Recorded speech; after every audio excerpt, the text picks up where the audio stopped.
Hello there. So what's happening with WhatsApp? In recent days, when you open WhatsApp, you might have got a push notification kind of thing to accept their new terms of conditions from WhatsApp. So what does this mean?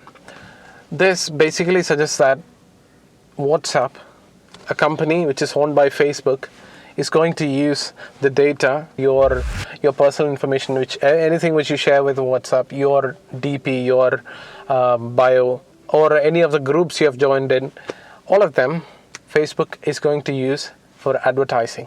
What this means for us, people like you and me.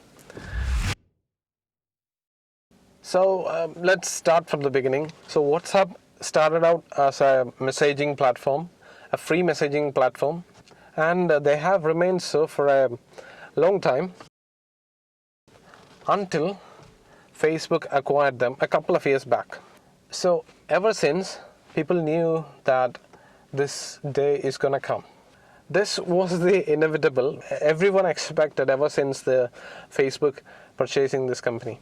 We know Facebook is a company who is known for their aggressive advertising, and that's their business model. So till this point, everyone suspected, and many of people in the tech world claim that Facebook is manipulating WhatsApp's data to show us advertisements in Facebook. So common people like us has experiences like chatting to someone about a particular thing, maybe buying a mobile phone, and then you log into Facebook and you see a new ad from a mobile phone ad, basically. Similar ads, so similar things, or you type something and then the next day it pops up in Facebook, and that's curious. And this happened even for people who doesn't have a Facebook app installed in their phone. So obviously without WhatsApp. So now what Facebook has done is, through pushing this new terms and conditions, they have made explicitly clear that yes, we are going to use your data and we will show you ads. Now, showing ads is a debatable topic. There are positives and negatives.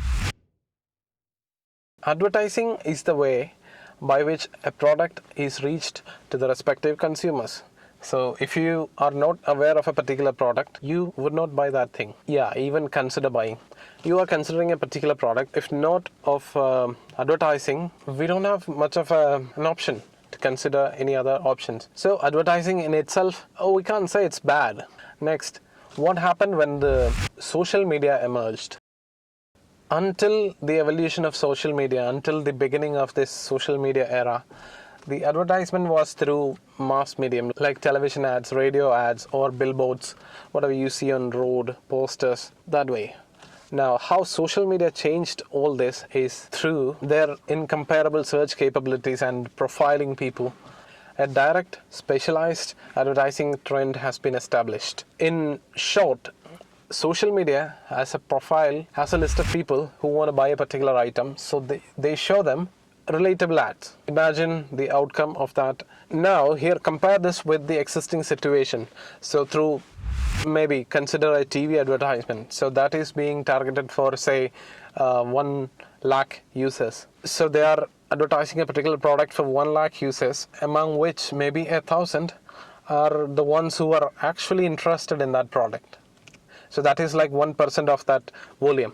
Now with the social media, you can actually directly, almost 90%, 99%, according to their profiling, you can send it to only that 1,000 people, that set of 1,000 people. So you see how that is changing the whole idea of advertising.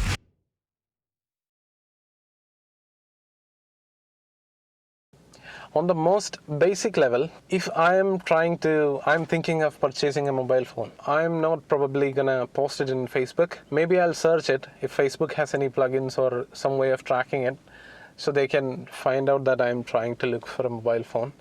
But when WhatsApp chats are concerned, I'm definitely gonna ask a couple of my friends for suggestions. Almost everyone is gonna do that because, yeah, we need opinions to buy something, right? So when the chat is integrated, Facebook has that information with them of how accurate. They can even find out what is that particular model you're interested in, or what is your price range. Processor, you might be interested in the latest Snapdragon. So they have that much of sensible and clarity data with them. which enables them to show you better serving ads. And then you log into Facebook and you see an apt model with a discount. Okay, I'm tempted, right? So that is one thing about advertising, which is generally useful to us. Now, another thing which I'm worried about is Facebook is going through our data. So their profiling about us would be, it is going to get better and better. Now, it's not like, the Facebook's usual thing. This is chat, just like you talk to people. So they can actually find out a lot about you. So their profiling is going to get much better about you. And then, if this is just about showing you ads in Facebook and Instagram, it may be just okay, but I'd still like an option to opt in. But obviously they're not going to provide with an opt-in, or I don't think there is an opt-out. Usually these companies would enroll you already in, and then you may have an option to opt out. But in this case, I'm not sure if you have an opt-out option. I've clicked cancel on this pop-up, but after February 8th, this is going to be mandatory, so you can accept it till February 8th. After that, if you want to use WhatsApp services, then you will have to accept the new terms and conditions. Now, what seems bad about this profiling is the profiling and the kind of things which are used for a rigging of elections, creating a sentiment against a particular thing, maybe about a project, political reasons. Such things can be achieved using social media. That is something dangerous. If any company with such an intent can acquire all this data about these profiled people, something like Cambridge Analytica, so we can't think of what they are capable of, what they can do with all this information, which is really terrifying, which could be enough reason for not wanting this update. And now, what can be done? On the WhatsApp aspect, we don't have any other option. If you want to use WhatsApp, accept it and use it. As a defense, what we can use is switch to something more reliable. And one great option would be to use Telegram, which is having much more features than this WhatsApp. And the most important thing is they don't serve you, they don't work with your data. Client side of that application is open sourced. And while the server side, I think the server side is not. Still, that's a relief to a point. But still, if you want to be more secure, you go for something like Signal. The initial trouble with all these platforms is that they don't have much user base, especially for Signal. That started by someone who's left from WhatsApp. They have first created this encryption protocols, which we currently see in these chat programs, which is used by other chat programs now.